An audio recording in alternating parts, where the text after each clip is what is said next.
Good morning, everybody. Welcome. We are at the top of the hour, so we're going to get started. As we have a lot to go over today, we want to make sure we have time to address everyone's questions. Colony West is pleased to bring you today's webinar, which is hosted by Outlook HR featuring Huddock Employment Law Group. Today's webinar is being recorded, and a copy of the recording will be forwarded to everyone who's registered for the event, along with a copy of the presentation. Be on the lookout for that in the next day or so. If you have any questions throughout the session, please use the Q&A chat box. We will do our best to address any and all questions during and at the end of the presentation. At the end of the webinar, we ask that you participate in the 4-question survey, as your feedback helps us improve and bring you the information you need. Now for the main event. I am Evelyn Blanco. I have over 20 years of experience in human resources management, and I am a SHRM certified. I am bilingual in Spanish, and I have extensive experience with practical implementation and reasonable implementation while keeping you in compliance. I have heard just about everything when it comes to employment relations. I am surprised every day, as well as our esteemed panelist, Robert Huddock.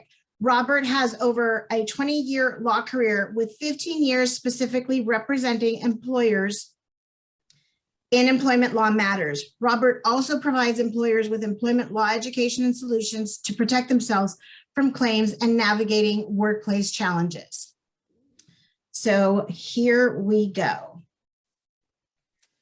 Good morning, everyone.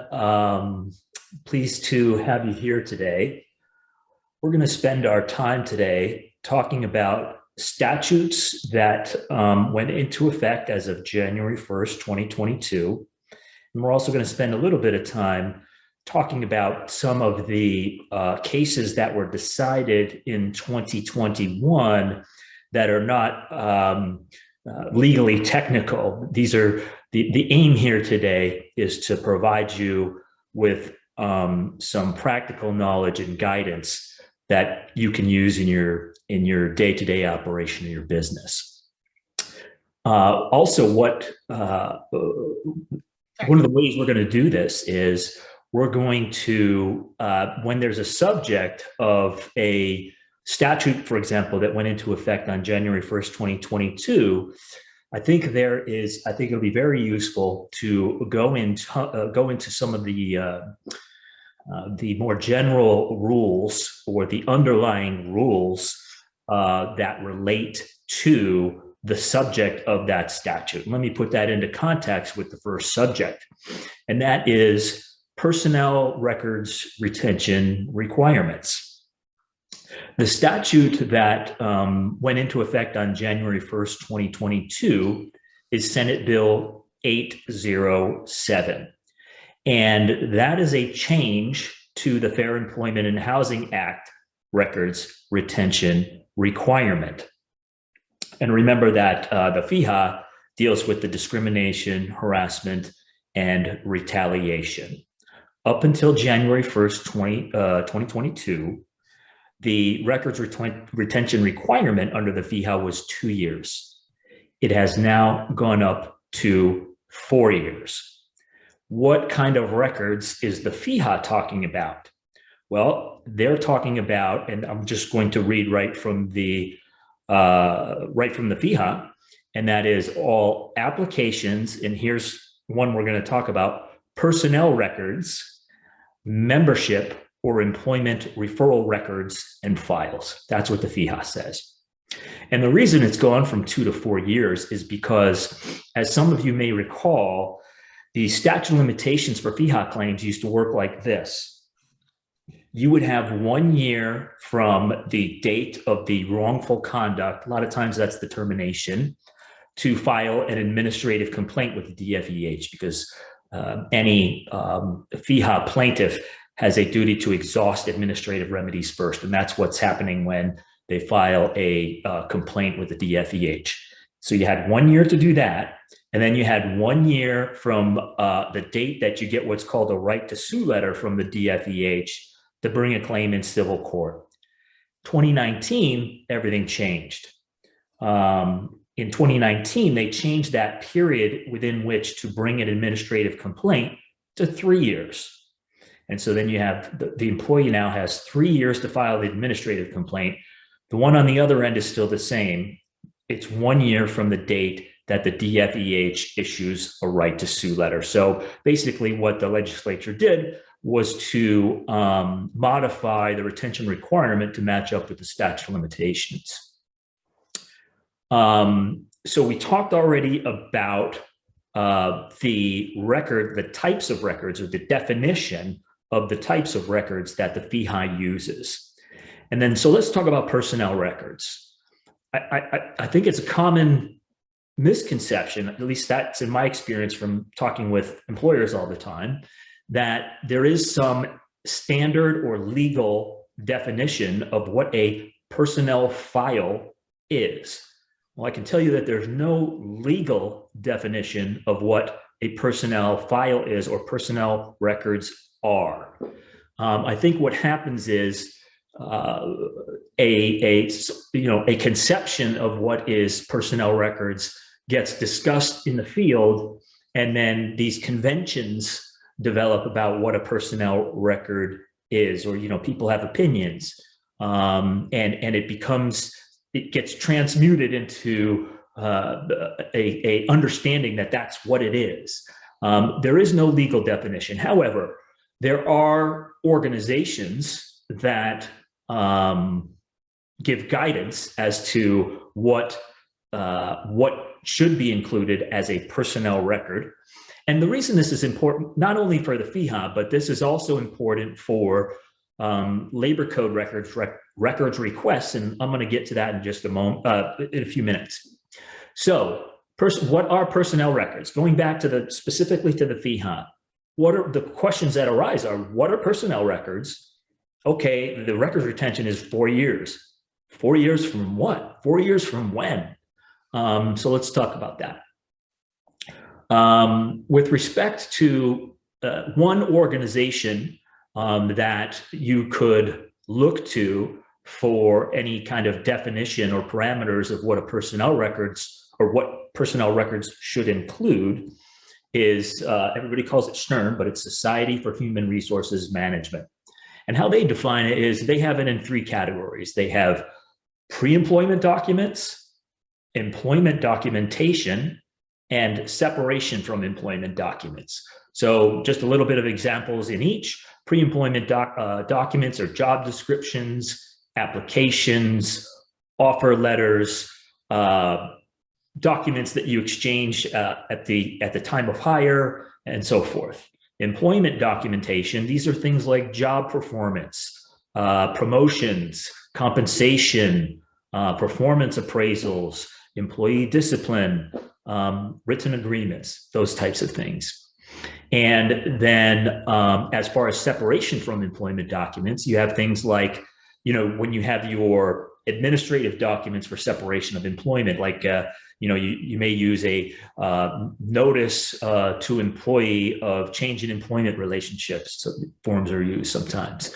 Robert, real quick question. So when you're referring to the 3 categories that SHRM is referring to, are you saying that these should be separated into 3 different files in old school terms, but if we're talking about digitizing 3 different locations for these 3 types of documents? That's a good question, and no, I am not. I think these 3 categories are a way of compartmentalizing it so that it's conceptually easier to think of. It's not just one list of all these different categories. At least for me, I think in compartmentalizing things, and it makes it better for me to think about. But this is their classification, but they are not.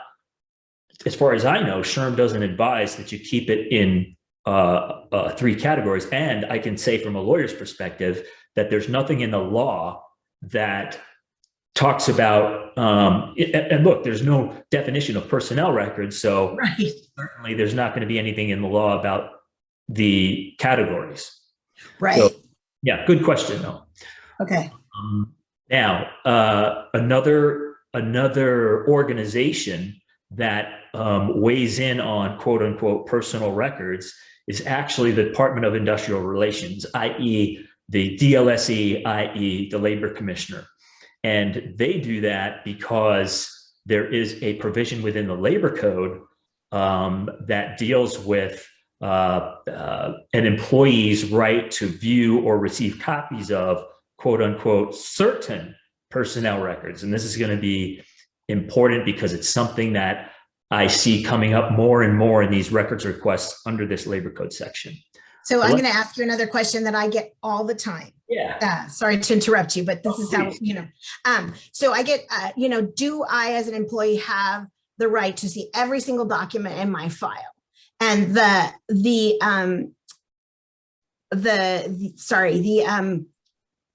common response I have heard is you have a right to see everything you've signed. Okay, so let's talk about that.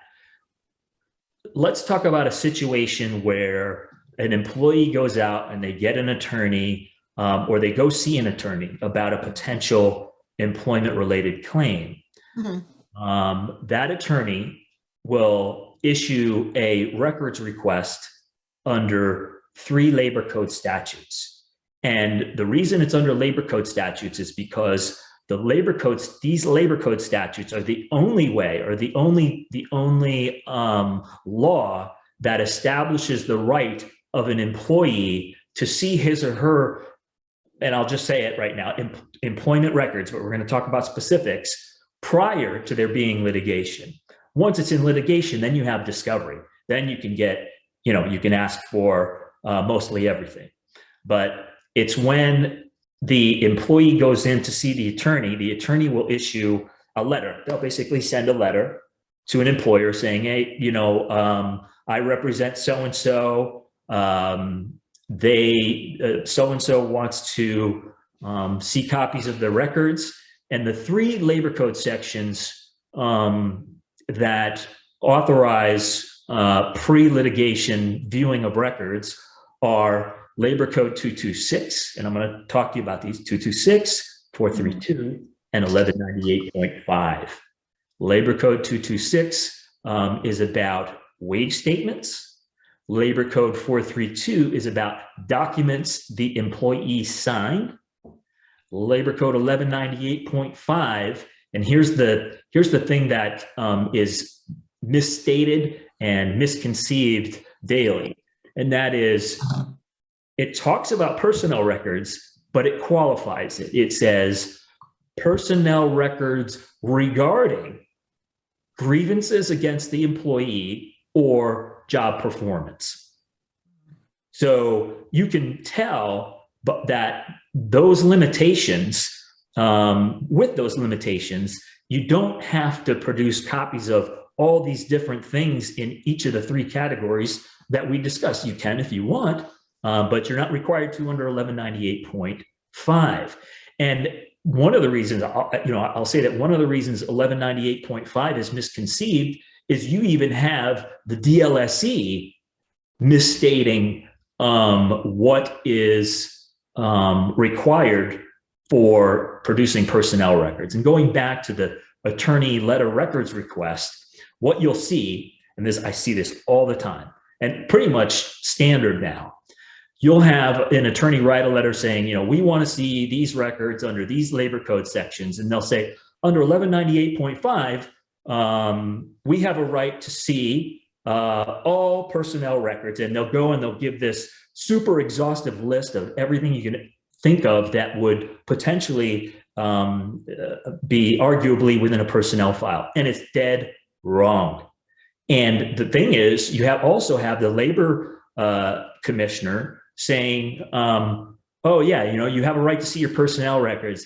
And they slip in kind of, that's the best way, for lack of a better description, the fact that it's limited to job performance and grievances about the employee. the statute is very clear. You can look at it for yourself, 1198.5.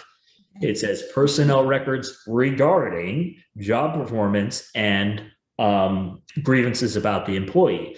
And so, you have the right to produce only those categories of records. And like you said, Evelyn, before, 432 is basically anything that bears the employee's signature, hiring documents, acknowledgements, wage notices, and so forth. You just find everything that has the employee's signature, and you like I said before, 226 is about wage statements. It's not about time records. It's not about all payroll records. It's about wage statements, because Labor Code 226 is all about and only about wage statements. Got it. We do have a question about SB 807. It says, does the 4 years start as of the date that SB 807 was passed, or does it apply to claims that may arise from 4 years from the date it was passed? No, well, let me see if I'll answer it. Hopefully I hit what the person asking the question wanted to hit. The statute went into effect as of January 1st, 2022. Obviously, if you've had a policy where you're only keeping records, the type of records that the FEHA is talking about for 2 years up until now, you will not be required, and let's just take a specific example. You wouldn't be required to produce anything or to keep anything prior to January 1st, 2020. Right, you can't be penalized for something you weren't required to do prior to 1/1/22. Right, okay. Precisely. And so as long as you, and you had to keep 2 years before, so you just apply that 2 years, and the furthest back it could go is from the date this statute went into effect. Right. So records from January 1, 2020 going forward. So let's talk about 4 years. Okay, the retention requirement is 4 years. Well, 4 years from what exactly? And the SB 807 and the FEHA do talk about this, and they put it in terms of 3 possible measurements. Measurements based on measurements for current employees, number 1, number 2, applicants and terminated employees, and situations in which a claim or civil complaint is filed. Let's talk a little bit about that. For current employees, the standard that is stated is 4 years after the records and files are initially created or received. We're going to talk about how a lot of you maybe can see, like, okay, well, what is that? And that's going to establish, however many different periods for each individual document potentially. And we're going to talk about ways in which you can deal with that in the real world. But that's what the measurement states in the FEHA. With respect to applicants and terminated employees, which is easier to apply, it's 4 years after the date of the employment action taken. And I'm going to talk about that when we talk about best practices in just a moment. And the other one is when a claim is made or a complaint is filed. Under those circumstances, you have to keep everything you have once you know of a claim or complaint, and then you need to keep it until that claim or complaint is fully and finally resolved, or until the statute of limitations expires on the claim or claims at issue. Okay, so what are the best practices for complying with these FEHA requirements in terms of time, in terms of personnel records? Well, personnel records, you have some leeway, but it seems to me, and I would advise that a good resource for that is to look at SHRM, look at other well-known organizations' definitions of what's in personnel records. You don't have to do them exactly, but that'll give you some idea about what you should think about keeping. So now, applicants, time periods in relation to applicants. I would say, and it would be my recommendation and my idea of best practice is, if you have applications that are submitted, and for those applicants that are not interviewed, it would be 4 years from the date they submitted their application. If you have applicants who are interviewed but not hired, it would be 4 years after the decision to not hire. Now, that could be at the time that you made the decision with respect to that applicant, or easier to apply because it applies, it's one date for the entire group. Is you could say, well, the date we hired the employee for that position, that's basically the date that is the relevant date for purposes of the applicants that weren't hired. Moving on to current employees, like I was saying before, potentially under that definition that the FIA provides, it's going to be very difficult to establish any kind of a if you want to have a records disposal process, it's going to be hard to apply it if you go document by document, like it's basically requiring in there. So the best practice is to be a little bit more inclusive and say, okay, and not only that, but eventually, at least some employees are going to be separated employees at some point. So I think the easiest thing to do, and the best thing to do, all things considered, for an employer is, and I'm going to say this also about with respect to how far back to go. You may want to think about, because everything's digital now, so you may want to think about keeping all records for an employee for the entire time, and then for 4 years after they're terminated. That makes everything simplest.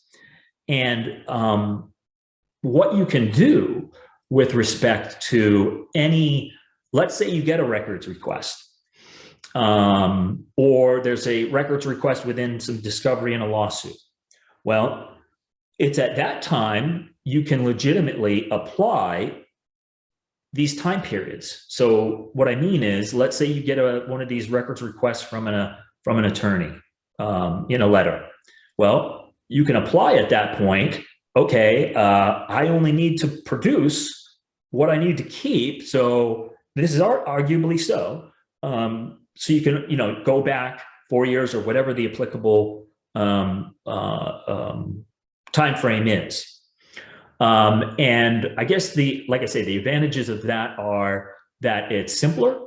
And number two, there may be certain records that are earlier that are helpful for your defense. If you do keep records and you want to produce records that are prior to the 4 years, for example, I would advise not to cherry pick, but you can categorize them and say, okay, we're going to go back in this category, but not cherry pick, because that could come back to hurt you. But again, talking about best practices, talking about simplifying, I think the best thing to do, if you want the simplest solution, is just keep them for the entire time, keep them for 4 years. After 4 years comes around, you can delete them all. But if you are going to have a rolling disposal process, I would highly recommend that you have a well-defined, easy to apply written policy that can be easily understood by those folks who are in charge of that deletion policy, and all your deletions in every employee's file is standard. Robert, yeah. so this is just kind of a general question for anybody who's on and who handles employment files and information. When an employer receives a request for these types of records, generally speaking, it's been my experience that it's better to engage with an attorney to make sure that you don't provide information, don't give them information that isn't in the request. And the reason I bring this up is because I have I have known of employers that give too much information, don't even realize they're giving information that isn't even requested in the letter. When they receive the request for records, they just give them everything that's and the kitchen sink, right? And I say this because, you know, in an effort to be very transparent, employers with good intentions will give over information, and sometimes they're, you know, they're doing it at their own expense. Right. And so that's what I was referring to before when I talked about, like, under 1198.5, you'll get a letter and it'll have all these threats and ultimatums, right, about, you know, produce this or else, or, you know, and all the parade of horribles. Well, and with respect, and they'll say, under 1198, this is just an example, under 1198.5, we have a right to all these documents. And there's a list of literally 20, 25 types of documents. And it in is legal language that the average person doesn't even understand. That could very well be, you know, as to the types of documents. So it is a fraction of what they're saying you are legally required to produce that you are in fact legally required to produce. And so, yes, it's always a good idea to consult with your HR professionals or your employment attorneys, because let's just say, even if you have an understanding about the limitation of 1198.5, number one, maybe you have a question about, okay, well, is this about job performance? Is this about a grievance about the employee, or, you know, a question about something signed? That's more categorical. But, you know, how far back should we go in the wage statements? Those types of things. And it's something that isn't going to be, it's not at all really labor intensive unless you have that person review the records to cull them out. But I do this all the time. I have my clients call me and say, oh, hey, we got this request. And I can handle it. I do handle it in different ways for different people. I'll say, okay, I'll tell them specifically, okay, wage statements, this many years back, everything they signed and so forth, and then they'll take care of it. And other times I will go through their records and identify those things that they need to provide, and take out the things they don't need to provide. And in some cases, I also write a letter basically saying, very simply, we represent this employer. We received your letter dated X. You request records under these statutes. Under this statute, you get this. Under this statute, you get that. And under this third statute, you get this. Here they are. And the reason I brought that up is because I actually, in the past, I've been through this with a client, and oftentimes I find that employers are concerned about, you know, attorney fees can get very costly, and they don't realize that if you engage with an attorney sometimes upfront, in the long run, you're going to save yourself a lot of money, because they fear that the cost of a claim could be, you know, exponentially large sums of money. And sometimes when you can save yourself a lot of money with and engaging with an employment attorney upfront, because I'm sorry, I'm having a hard time articulating my thoughts. I understand exactly what you mean. And you know, in most instances, almost all instances, it's money well spent. Exactly. Thank you. Let me speak, and I'll speak for myself as far as this particular topic. I've been looking at employment records for, many, many years, and I've been doing specifically these types of records requests, and, it doesn't take long at all. Let's just say it's 100 pages, I can scroll through them and identify them. I'm just going to throw out a figure, and half hour, to pick out the ones that should be and don't need to be produced. So just as a general statement, any employment attorney that you engage shouldn't be taking long with this identification or writing a letter. I mean, the letter is standard. Change the names. And so I hope that at least in some way addresses your question. Or yeah, what definitely it did. It did. Thank you. We better get going because we've been on this topic for a bit, but thank you. So here's the thing. I was talking about how to make things administratively simple. Let me give you some examples of further confusion. And that is, there are all kinds of retention requirements for different types of records. For example, the FMLA, it's 3 years. For the CAFRA, it's 4 years under this new rule. W-4 forms, it's 4 years. Okay, and then what about wage and hour records? Well, 226 is 3 years. Labor Code 1174 is 3 years. Wage orders is 3 years. But then there's the unfair competition law, which extends the statute of limitations on any wage and hour claim to 4 years. So what do? Well, again, to make it simple, as far as wage and hour records are concerned, if there's ever a claim, it's going to go back 4 years from the date they filed a complaint. And wage and hour records are always going to benefit the employer, and typically, even if they have problems with them, because if you don't have records, then what the law says is the employee gets to say whatever they want to say about the amount of time that they work, for example, and as long as it's quote unquote reasonable, it will be accepted, and then the employer has to rebut that presumption. So you are definitely in a one down position if you don't have records. So that's why I say, and I'll just cover this quickly so we can move on. The easiest thing to do is keep all your records 4 years back, from wherever the employee is in their employment, and then 4 years after any particular employee separates from employment. So with that, we'll move on to the next statute that became effective in January 1, 2022. We're going to kind of go through this real quickly because this is something that you're definitely going to want to get some consultation on. And it may be something that you don't even have to think about necessarily, because if you do engage an attorney, they're going to take care of that. But real quickly, there's this Senate Bill 331 that went into effect on January 1st, 2022. And that talks about certain terms in settlement agreements, severance agreements, and restrictive agreements during employment.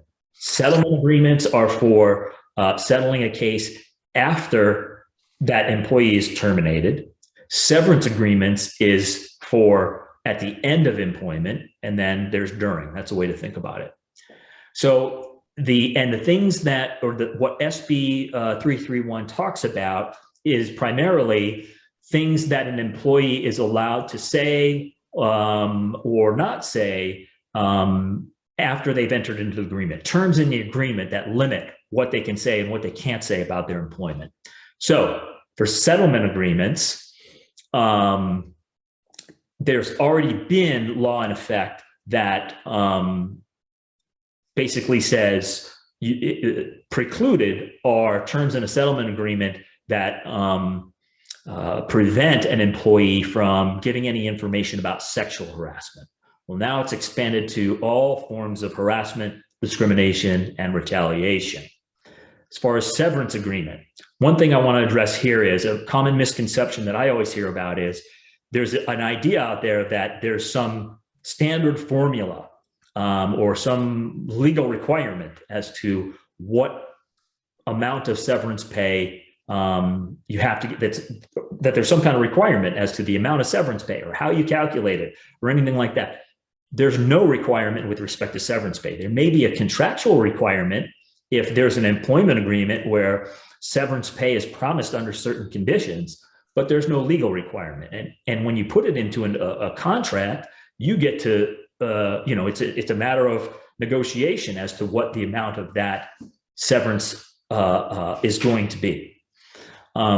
So with respect to the preclusions and inclusions that are in Senate Bill 331 with respect to severance agreements, what it says is precluded are terms that prohibit disclosure of unlawful acts in the workplace, and that's broad. So for example, in settlement agreements, you have these things, you have a term called typically non-disparagement term, saying, from this point forward, I agree not to say anything disparaging about the employer, about its operation of business, its business practices, and so forth. You can't have that in a severance agreement. And then there's the topic of rights to consult with an attorney. You're going to see in a lot, or you should see in any settlement or severance agreement that you have, that there's terms that basically state something to the effect that you have a right to, this employee agrees that they had a right to consult an attorney. They're doing this with full knowledge and so forth. Well, the SB 331 has very specific requirements about the terms that need to be included in a severance agreement with respect to the right to consult an attorney. And it's things, and I'll just go quickly through them. Again, it's in some way addressing, for a severance agreement, it's notifying the employee of the right to consult an attorney and providing them, here's the specific that is a significant change, providing them no less than 5 days to do so. That's but very significant, because this is similar to when you have a settlement agreement that where you want a release for age discrimination claims, which is pretty much any employment agreement.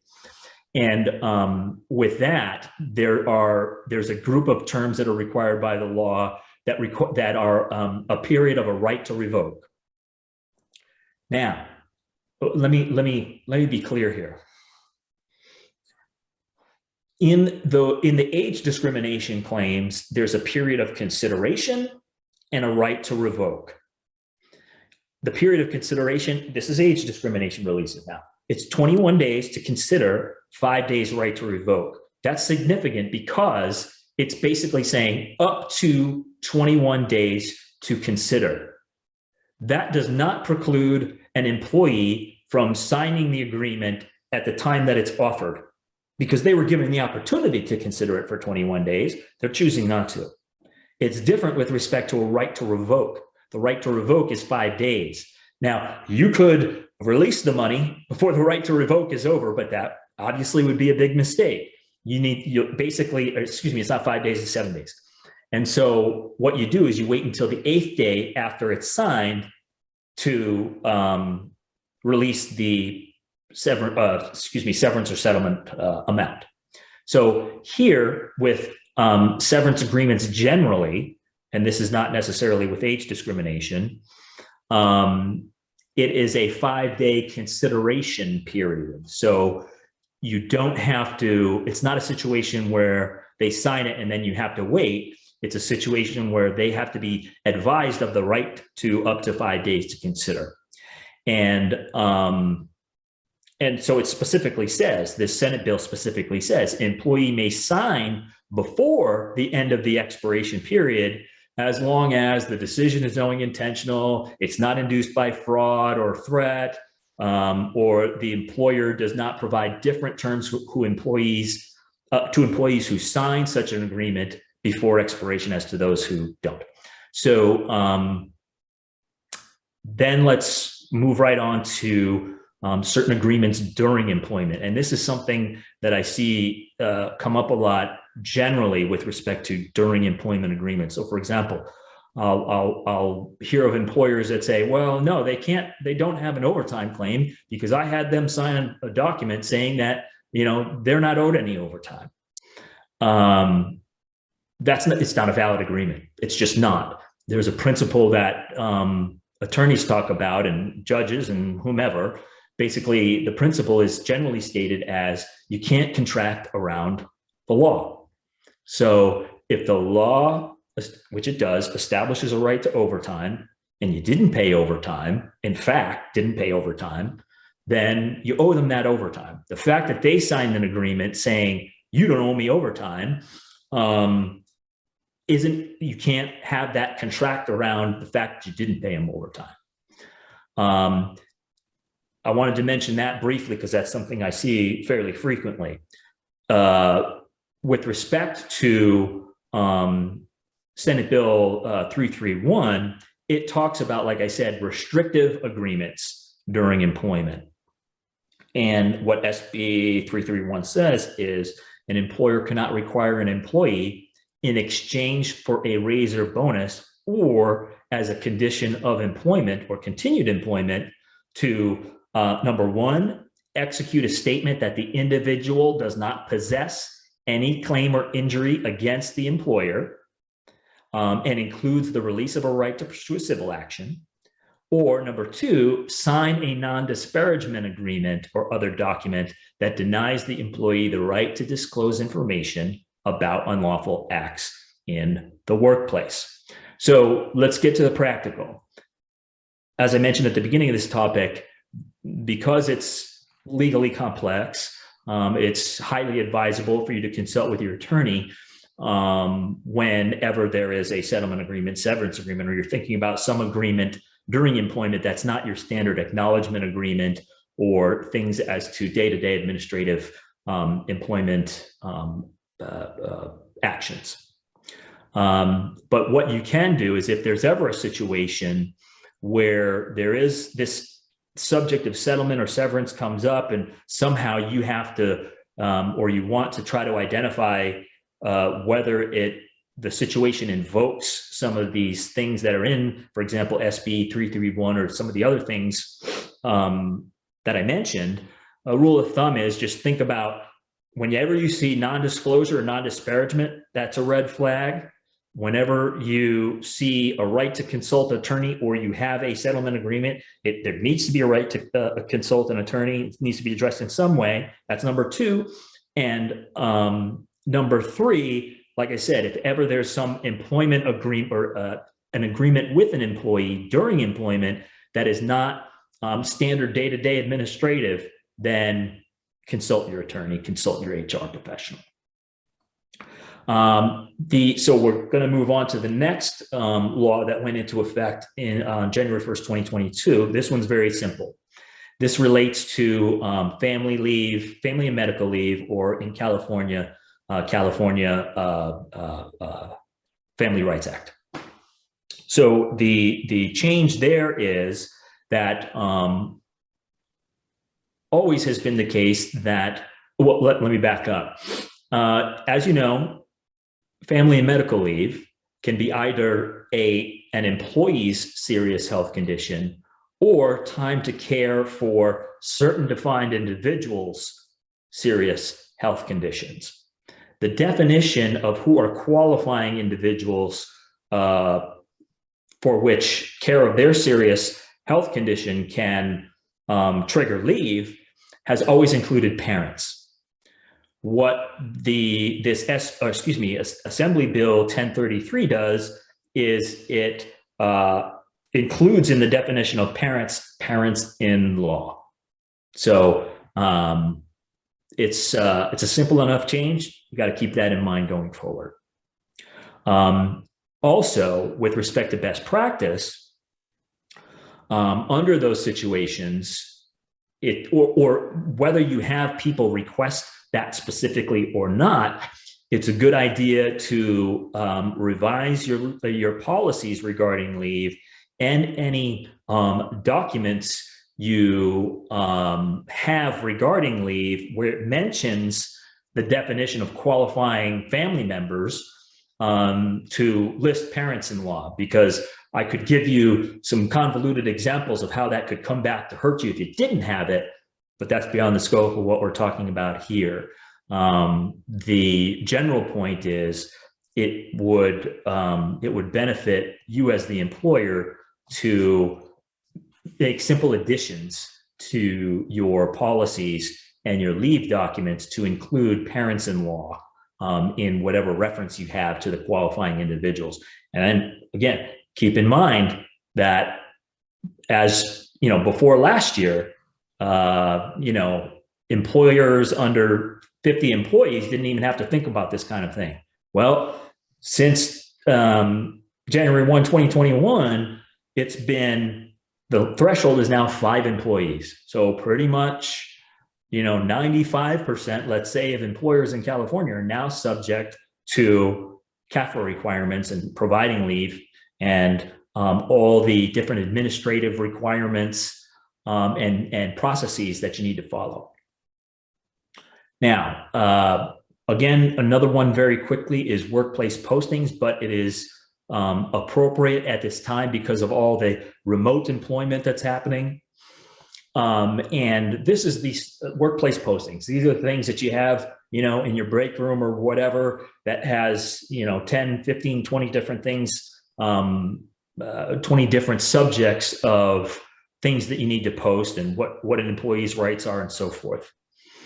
Well, the question becomes, okay, well, you have, especially now, you have these postings in the workplace, but there's a lot of people that don't come into the workplace. So the remote workplace is so common now. So, obviously we distribute to them. Is digitally sufficient? It is.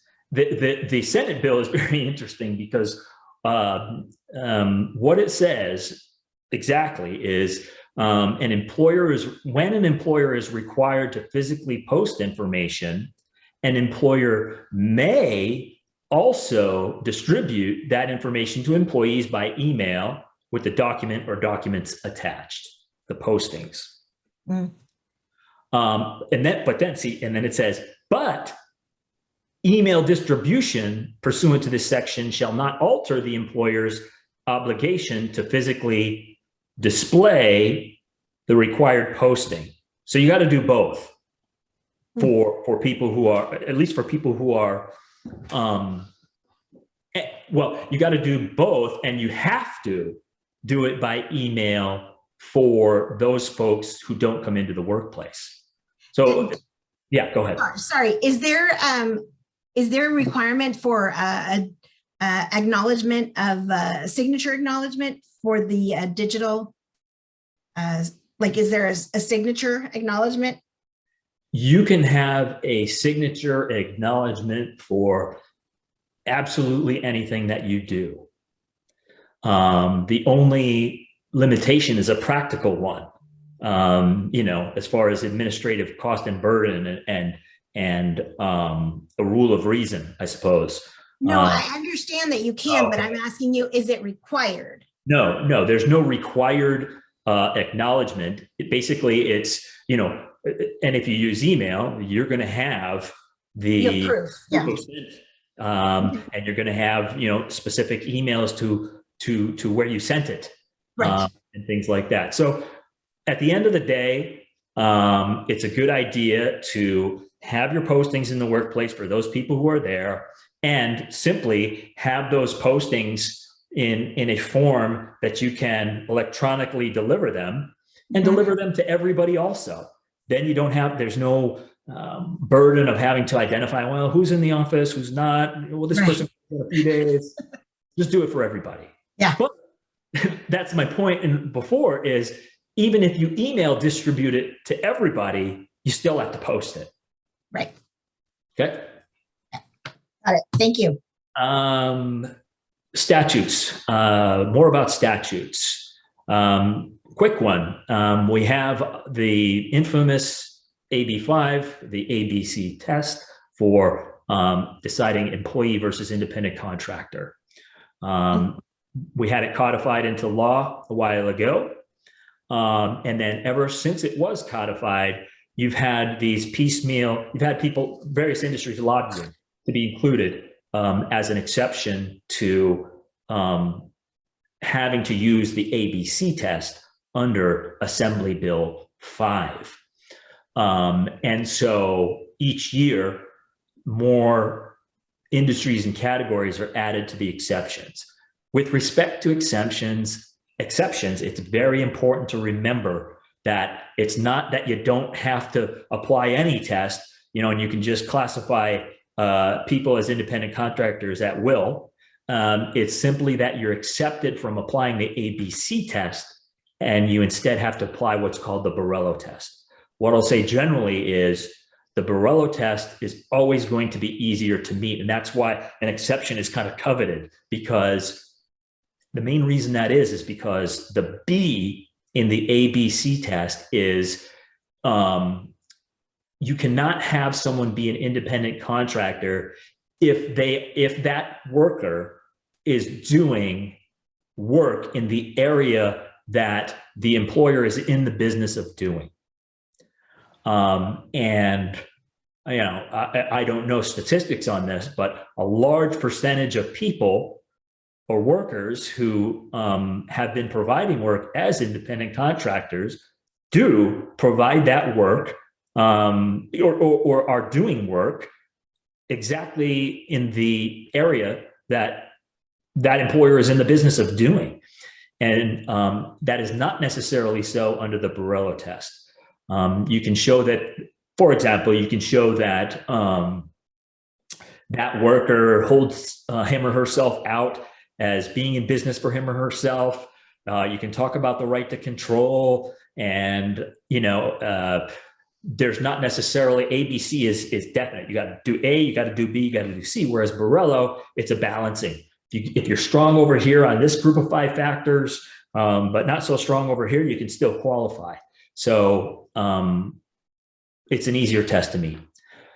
With respect to what went into effect on January 1, 22, the exceptions that were added, it's somewhat limited in the sense that these are not huge, or they're not categories of employers that'll bring in a lot of employers into the exceptions. There's things like newspaper carriers, manicurists, construction trucking industry contractors. Here's one that is somewhat big, is insurance claim adjusters and insurance third-party administrators. But that's pretty much the extent of what's happened with AB 5 starting January 1, 2022. Okay, so now let's talk about the oft-cited. Sorry, we have a question. So it says, we are looking to hire an outside salesperson for marketing. She has their own corporation. Are we required to have them on our payroll, or can we treat them as a vendor? That hits right upon the topic that, well, wait a second. Did that person just say outside sales? Because that has another implication. Outside sales. Okay. As far as independent contractor versus employee, that you'd have to have that person be an employee. Yeah, for outside salesperson. Okay, Correct. so let me repeat it. We are looking to hire an outside salesperson for marketing. Well, okay, so that's kind of quick stepwise fashion. That person's going to have to be an employee because of this ABC, unless you are in an industry that fits within one of the exceptions to AB 5. That person's going to have to be an employee. Yeah. Because, and look, there are other details that would need to be discussed to make a definitive conclusion, but assuming that they're marketing exactly what your services are, or if you have other marketing people that are employees, then that person's going to have to be an employee. If, for example, though, let me say this: I have an outside. I use an outside business development firm. They don't have to be my employees because I don't have anything. I don't have any employees that resemble anything that has to do with marketing. The situation would be different if I was a larger company, because some law firms, some of the international law firms, they'll have a marketing department. They'll have a business development department. If they hired somebody outside and tried to classify them as an independent contractor, it wouldn't fly. But if this person has a company that's, really, like, let's say they have a plumbing company. Well, if you hire someone and you look at the thing, does that person do marketing for other different companies, right? Yeah, that's part of the ABC. It's possible, depending on the particular circumstances, that person could be an independent contractor, but under most, I won't say most, under a situation where you have anybody doing marketing tasks that's an employee, then that person would likely have to be an employee too. But again, it requires an analysis of the specific factors. Right. You need to delve more into asking more questions to the specific Well, situation. I guess I don't understand what it means to say outside sales for marketing.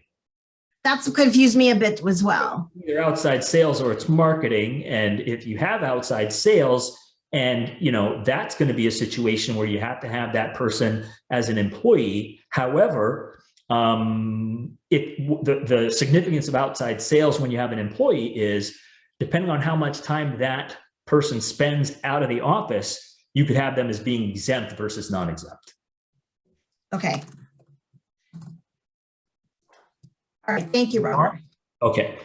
Now let's talk about the oft-cited so-called wage theft.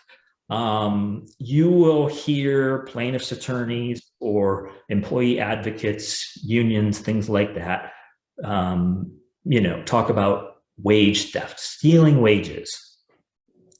And they will refer to it in any situation where there's a claim or it's found, or even there's a settlement about whatever wage and hour claim you're talking about. Like, okay, well, this employer X was, a complaint was filed against this employer for, alleged unpaid overtime.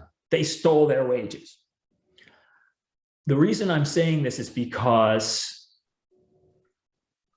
I'm going to explain here the significance of looking at the circumstances of perhaps not paying something that was owed, and what would be considered theft versus, okay, you didn't meet the requirements of overtime or whatever. And the reason the statute that went into effect on January 1st, 2022 is Assembly Bill 1003.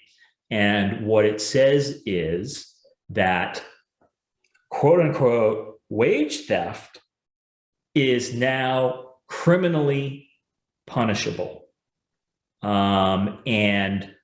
It's criminally punishable as grand theft if it meets certain amount thresholds. If it's a single employee, the amount threshold is, I think, $950. It must exceed $950.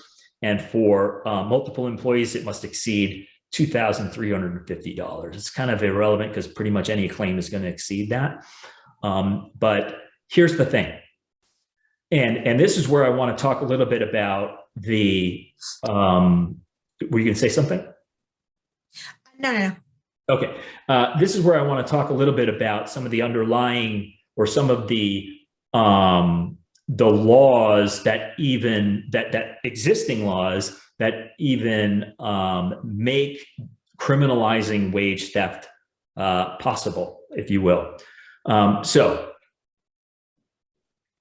with this new criminal liability, it can actually be criminal liability of an entity, in which case, it's going to be monetary for the most part.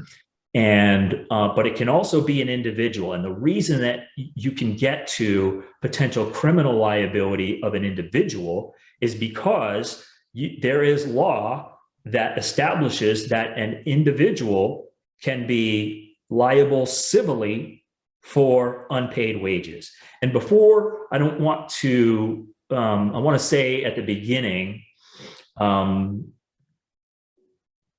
as a practical matter, the collective sense of employment lawyers who represent employees is that, again, practically speaking, this is it's kind of mostly symbolic, and it is a way to further motivate employers, essentially regardless of liability, to settle and not have it go through the courts, so on and so forth.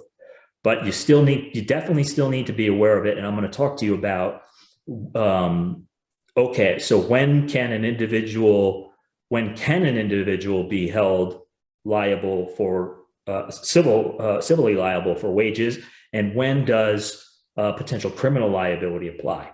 So civil liability is under this Labor Code section 558.1. Very simple. It's one sentence and well, not one sentence, but it basically just says, under this Labor Code section, certain individuals within an employer organization may be held liable for unpaid wages. The statute does define or does list certain categories of individuals who can be held civilly liable. And this is, they may be held liable for, it's any of these folks who violate or cause to be violate any provision regulating wages and hours. They may be held liable as the employer. And these folks, the list of folks who fall into this category are owners, directors, officers, or managing agents. So the statute itself, all it says is may be held liable. It says nothing else about, okay, under what circumstances will they be held civilly liable? There was, however, a case that was decided in 2021 that is the first case to interpret 558.1. So it's appropriate to talk about it here. It's a case called Usher v. White, and it involved a plaintiff seeking to hold an owner of this particular company individually liable for unpaid wages. And what that case found, or what the court found at the end of the day for that case, is that the owner, this particular owner, was not personally involved in the violations that were being considered in that case, nor did that owner have sufficient participation in the violations. So you have personally involved, that's violated, like I said, violated or caused to be violated, or sufficient participation caused to be violated. Does that give us any more concrete idea of the circumstances under which one of these individuals could be held personally liable? A little bit, but then you get to the question of, okay, so what is personally involved? What is sufficient participation? We have a question. Yeah. Sorry, Robert. We have a question. What is a managing agent?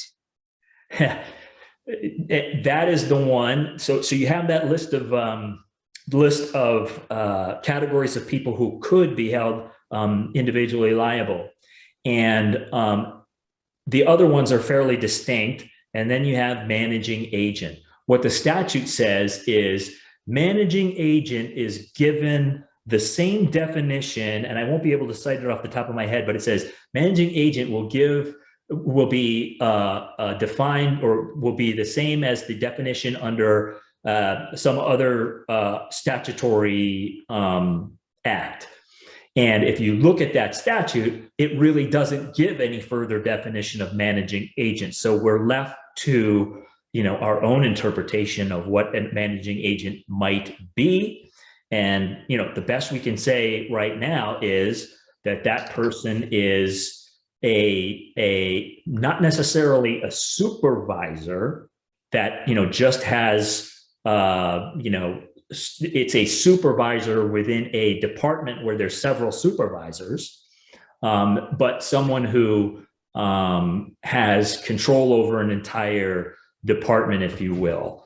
It's going to be open to interpretation, until either the legislature or more cases come out to further define it. But you just have to, do your best to look at, okay, how much authority does this person have over whom, and does that person have authority over the wages and hours? That's the key. Controlling that part of it, right? Supervisor doesn't necessarily have that. They just they look at the work, but they don't have any say over, oh, this is how you're going to get paid. This is what you need to do to punch in and punch out, or anything like that. Right. They may, and now let's make a distinction. They may enforce rules that are set by someone else, but that's not going to be someone who could be held individually liable as a managing agent. Yeah, that makes sense. That gives some direction, because that's the best we can do. Now, as I said, so the case basically instituted these not so helpful standards of one of these folks has to be either personally involved in the alleged violations, or they have to have sufficiently participated in the activities where those decisions are made with respect to how much people get paid, how they're going to get paid, how often they get paid, how they track their time, how they punch in and out for meal periods, and what the rules are with respect to that. Again, there's no bright line rule. It's a fact specific inquiry, which leaves you with your, shrugging your shoulders, but that's the guidance we have right now. And, that would be, so I guess in terms of applying it now, it would be, for those folks who would be managing agents, or for those folks who have authority over managers, you just think about the fact that it's possible that that person could be held individually liable. And what I'm going to talk to you about also when I talk about the criminal, this new criminal liability is, in my view, I know under the criminal statute, you have to have intent. And that's going to be the key distinction. And it's my opinion that the intent that is required for criminal liability also, as a practical matter, would be something that is required to help, that a court would require for one of those individuals to be held civilly liable. So let's talk about that. Well, before we get to that, let's talk about some of the important facts of that case that we just talked about, Usher v. White.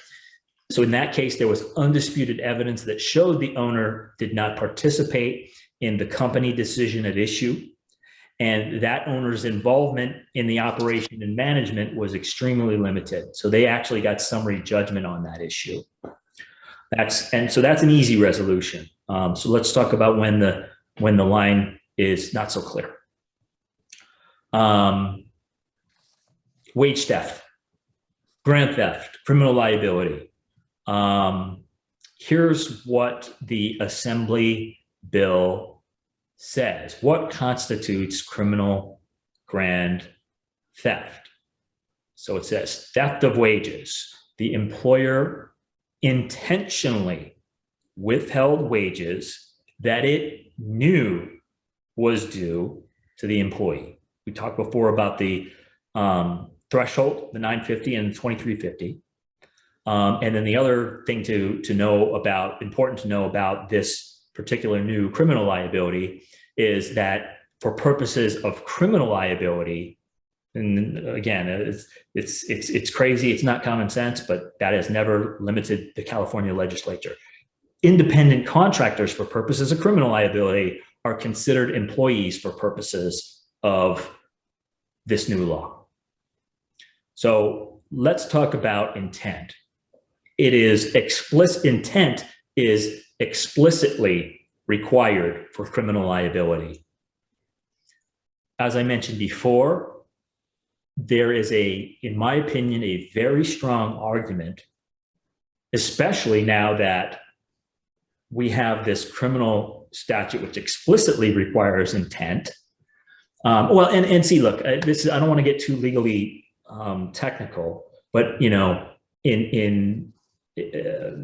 intent is the kind of the key factor with respect to a lot of criminal liability. Not necessarily all of it, but that's the thing that you talk about in law school, the mens rea, the intent for the act. So one could say, well, no, that's criminal liability. That's why intent is required versus civil liability. It's some other standard. However, I think, and again, I'd have to get into legal technicalities, but I do think that, and I certainly would do this if I ever had a client who was facing any kind of individual civil liability, argue that, some level of intent is also required for imposition of any civil liability. And let's talk about this also. There has been in the labor code for a long time provisions which say it shall be a misdemeanor to, not pay minimum wage, so on and so forth, those different kinds of provisions. Do they ever get applied? I'm not aware of even one instance in which they've gotten actually applied. And that's why I say, it gives me the sense that this is a lot of symbolic stuff that is leverage for settlement. So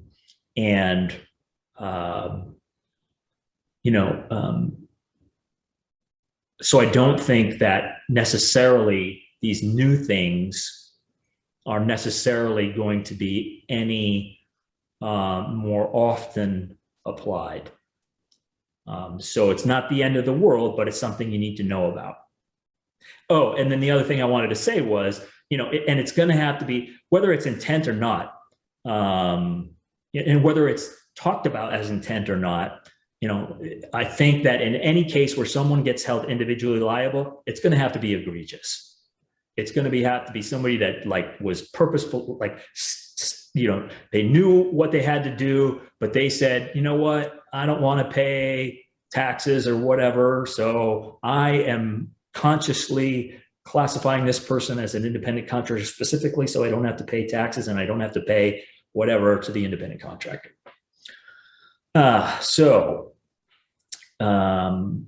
We're not going to spend as much time on case law for the reasons that I stated before. We did cover the one that was at least somewhat significant to know about.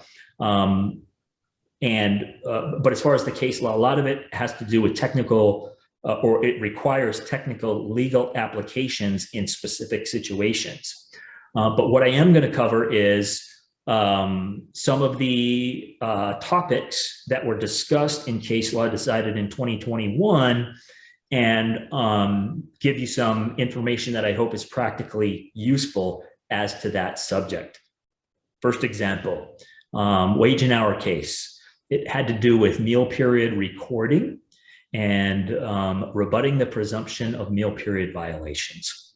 With respect to recording, for those of you who use a rounding practice for punching in at the beginning of the shift and punching out at the end of the shift, which, there is also a requirement that you record the starting and ending times of meal periods.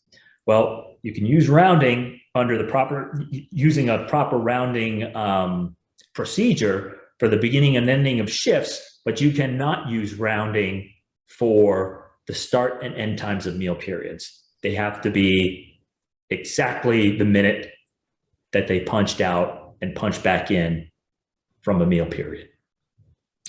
Rebuttable presumptions. So again, if an employer does not have a recording of beginning and ending times of meal periods, that creates a rebuttable presumption that the employer did not provide meal periods.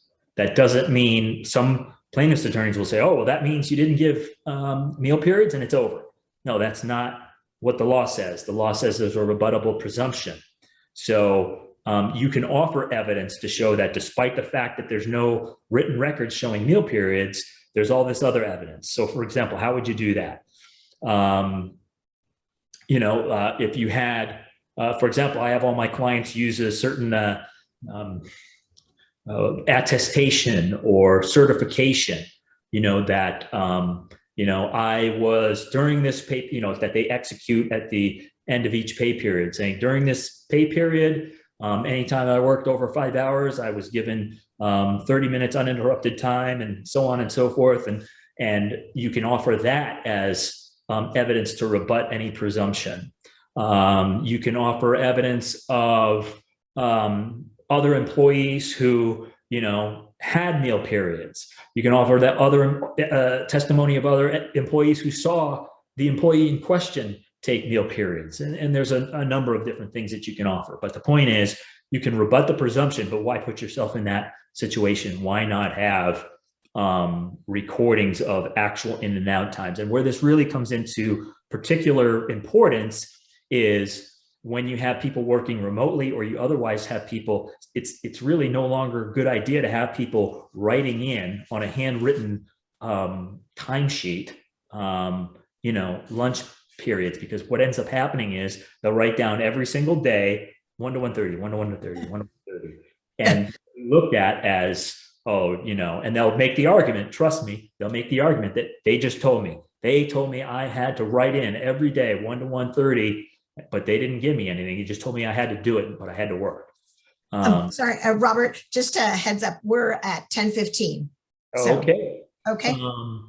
So again, employer best practice with respect to the meal periods is use a timekeeping system that records exact times. Think strongly about using a meal period certification.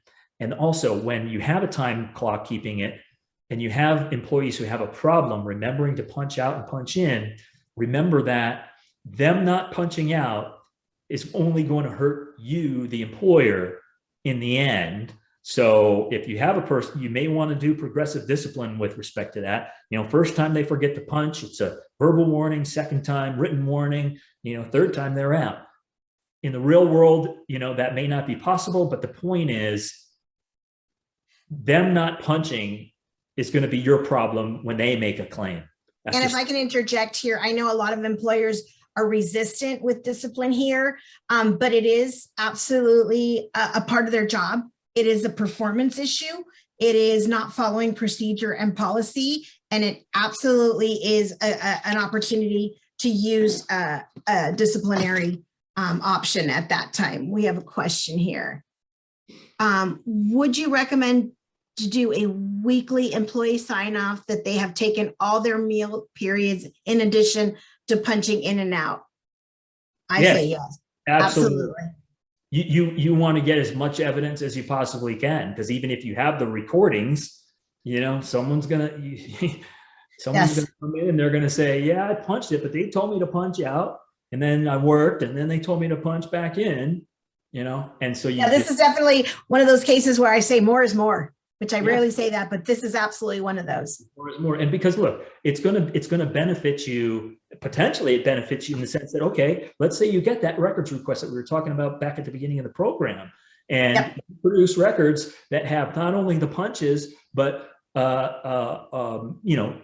every pay period saying they got their meal periods. Now, that doesn't prove the point, but think about it.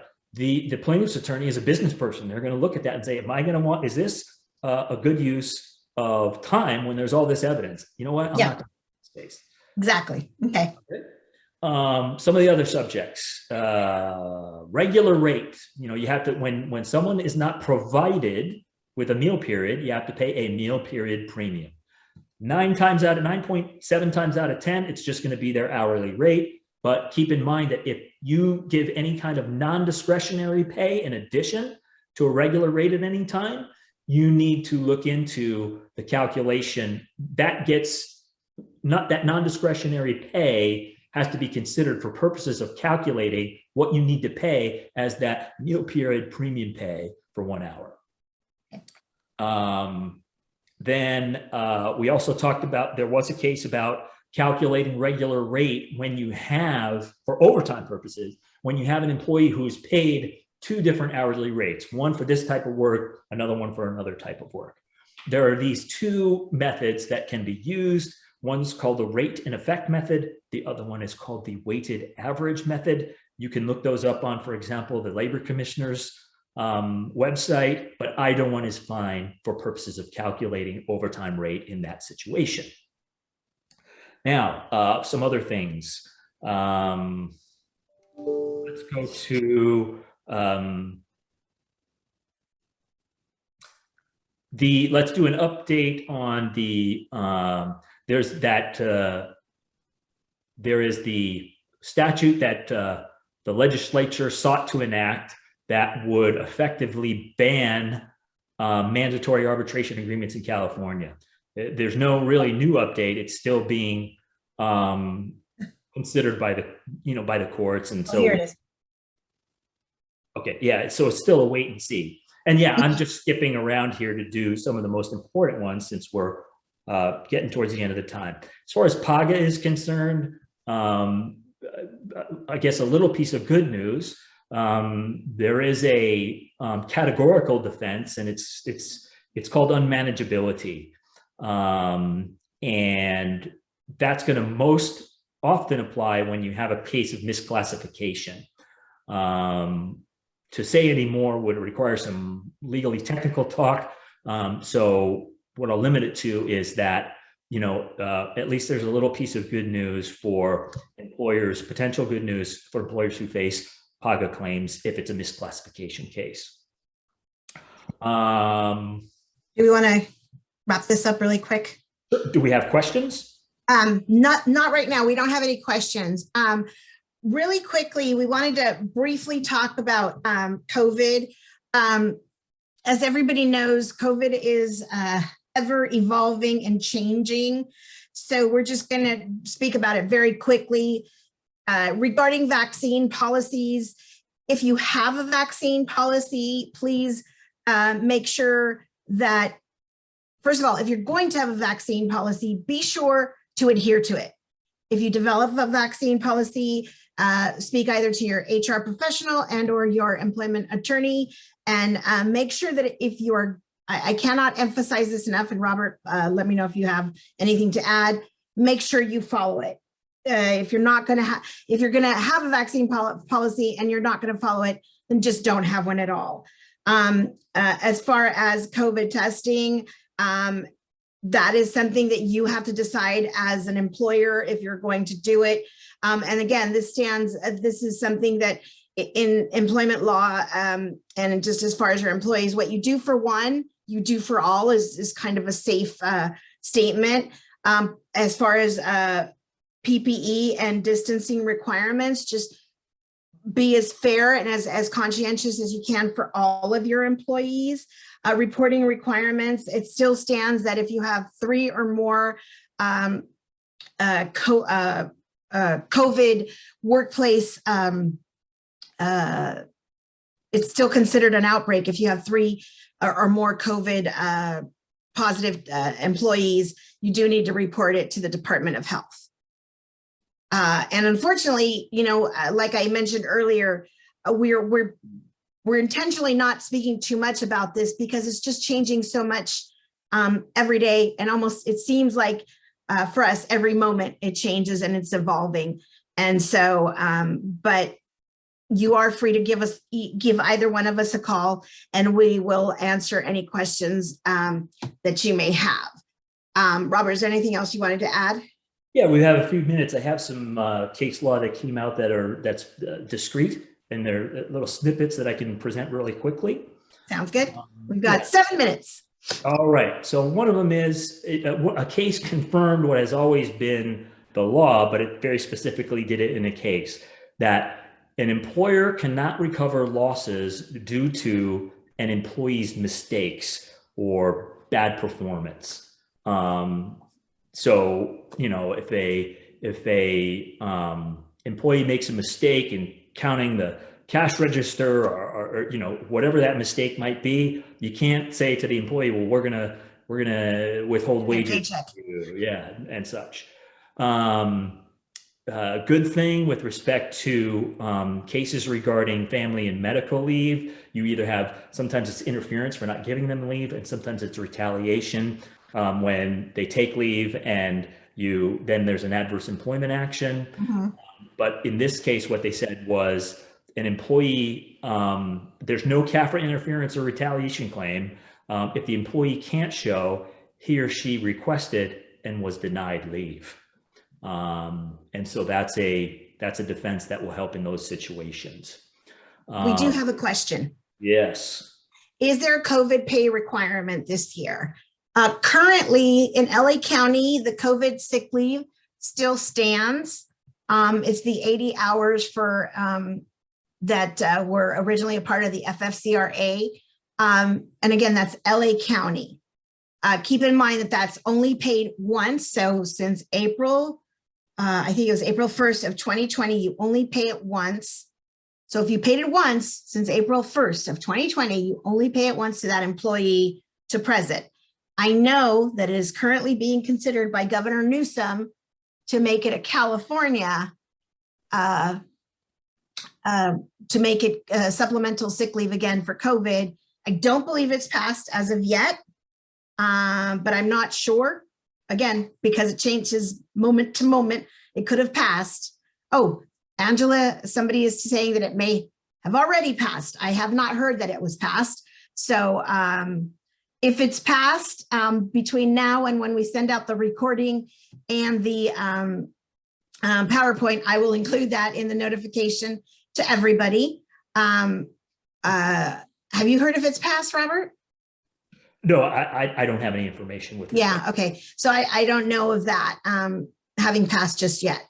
As of yesterday, I know it had not passed, but it could have. So, and I know there were some changes that it was not going to be exactly the same as before for what Governor Newsom was going to change was going to pass for the supplemental sick leave. So anything else you wanted to add, Robert? We have 4 minutes. I'll leave it with yet another oddity of California employment law. There's a case that was decided during 2021 where an employee claimed they made a disability claim, and they said that their disability was an alleged sensitivity to Wi-Fi and asked for accommodations based on that disability. We're in California, so guess what?